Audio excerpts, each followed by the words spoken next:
Hi everyone, welcome to my channel. So today in this video over here, we're gonna talk about the headsets on a carbon frame.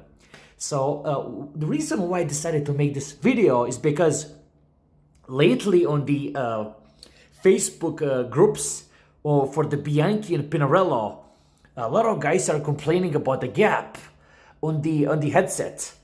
And if you guys have noticed, I do have a tiny business card here, and I'm going to show you how I kind of give a diagnosis, how tight is your headset, and what you guys can do.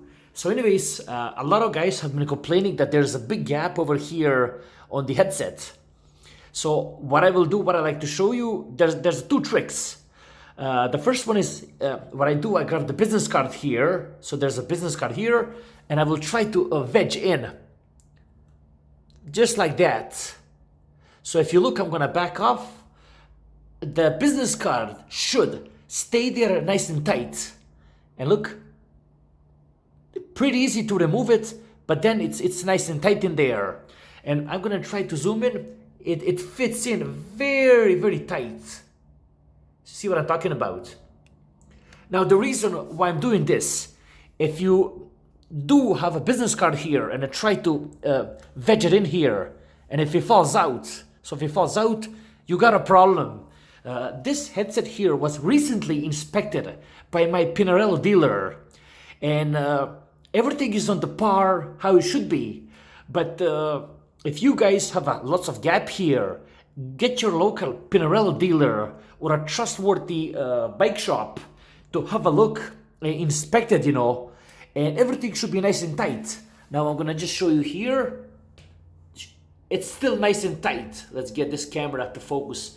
Now if everything is nice and tight the way it should be, you guys shouldn't have that problem number two, which is a clank. So if you lift the bike like this, I'm gonna get the camera. See, I'm gonna bang it against the my hardwood. There should be a clank. If you do have a clank, I would get the bike shop to inspect your bike. So again, you have the business card, the trick that you can wedge in the space, in the gap right here. And if you do have a big gap here in a clank, you should definitely take your bicycle to a bike shop and have them look at it, And that's pretty much that. So if you look at the avatar that I included, if there's a huge gap like you have seen in the thumbnail that I have there, that tells you that there's an issue there. Hope you found this useful. Like, subscribe, and take care. And I do more videos over here to the right. Have a look at them and enjoy. Take care.